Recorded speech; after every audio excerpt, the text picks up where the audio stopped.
People thought that I could not do anything in boxing, but people have been telling me that my whole life. You have to understand, when I came from Cameroon, people told me, Francis, you cannot get to Europe. And then when I got to Europe, people said, Francis, you cannot become a boxer. You have to go into MMA. And I go into MMA, and then I become the undisputed champion. And they say, you cannot leave UFC. They won't let you out. You cannot ever be a free man, Francis. I did it. And then I fight Tyson Fury. People say you have no chance. You will be knocked out. And I did it. Yeah. Take a bow, Francis Ngannou, right? And if you're wondering why he sounds like, some kind of Balkan pensioner, then I don't know, right? That's you got to take that up with Ngannou, bro. Do you know what I mean? That's between you and him. But like, you just have to take a bow at the incredible achievement, and you have to wonder, how the fuck is Dana White feeling? Dana White must be pissed, bro. He must be pissed. Yeah. And here's the thing, I quite like Dana White. Yeah. I watched some of his interviews and I like his determination, his never say die attitude, his creativity, his belligerence in many ways. And it's one of those things where like as a sports fan, you kind of like are endeared towards two different characters, and it's just like, oh, it's a shame that they don't get along, right? And Dana White has absolutely effed up massively, massively. Because you look at that show, look at everyone that was there, even people within the Endeavor Sports Group, right? I think that's what they're called, which is the holding company that owns both the UFC and WWE now, right? And the opportunities for Dana to have played a role in that event and been part of the promotion. I mean, shit, everyone else was part of the promotion, right? Do you know what I mean? Everybody in the sports and entertainment world was there, right? So to have the UFC not part of that, yeah, was a massive tactical blunder. Now, in hindsight, you know, it's 2020, but maybe Dana didn't know what was going to go on with the whole reorganization in Saudi Arabia, where Skills Challenger out, and the government Department of Entertainment are in under Turkey Al Sheikh, uh, under his portfolio, and so even sport is now encompassed into Riyadh season. He might have not known that. I don't think that was the case when they chose to let Francis leave without renewing his contract. And maybe knowing the way things are transpired, he would have made a different act. But I think when you really listen to one side of the story and the other side of the story, it definitely seems like that whole relationship broke down a long time ago, right? It was really when Francis was coming through, making a name for himself, knocking everyone out, Alistair Overeem with the monster left uppercut and becoming a star.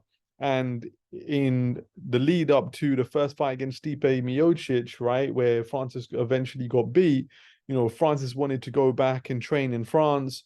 I think just after he beat Overeem, he went and did a holiday in Africa, and Dana wasn't happy about that because he wanted this guy, the big star, to be over here in the US, like banging the drum, making a name for himself, hitting the road, going city to city, state to state, doing publicity, right? Every radio show, every podcast, every this, that, and the other.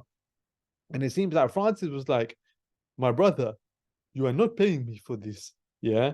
I do forget the accent, yeah. Um, it's all banner as well. I don't want any African dons to start getting offended. But like, yeah, it was just like, gee, I'm not getting paid for this. You know what I'm saying? I'm not getting paid for this, bro. You pay me to fight. You pay, and you don't even pay me particularly well. Yeah, you don't cover my camp. You don't cover my medical expenses. Yeah, I'm an independent contractor, and who can't contract anywhere else. So I'm a semi codependent contractor who could only make a living from you. And now you want me to spend my off time like building up your brand and your company. Like for what? Like I don't get paid for that. And I think that's really where the relationship broke down early days. And the fact that you lost kind of made it worse. And then the UFC where it felt like they were doing him a favor, rebuilding him. But I really think that fundamentally there's been an error of judgment here where maybe because Francis is from a non-traditional territory, right? Or at least now you got the you had the whole Three Kings and stuff, but maybe when Francis was first coming through, like Africa's not a huge commercial market for the UFC, and because of that, they didn't really see that star power in him when they should have seen it, right? And in a way that it was maybe easier to see from somebody like a Conor McGregor, right? Because Irish, massive US Irish population, they were able to see the star power of this guy and allow him to do, things like Mayweather, McGregor, where in fairness to Dana, he did an incredible job. He was a big part of that promotion. He was a big part of the success of that promotion as well. So it just would have been great to see the whole band back together. And if you're Dana White, you're pissed, bro, because now John Jones is out injured. Yeah. And so he was trying to build him as the greatest of all time and the true heavyweight champion. But now, like, his champion is out injured. It's long for him. Yeah. Francis is just skyrocketed, and now if he comes back to the PFL, does a fight, in MMA, I don't know who he's gonna fight. It's gonna be absolutely nuts. So yeah, man. Um, Dana White, oh, boy, maybe he can do a deal. Maybe he can do a deal, and maybe this John Jones fight can be made a little bit down the line when the PFL contract is a little bit further down, or maybe the Saudis get involved and just fucking pay everyone. I mean, because this is the thing, everything can get resolved with money, yeah.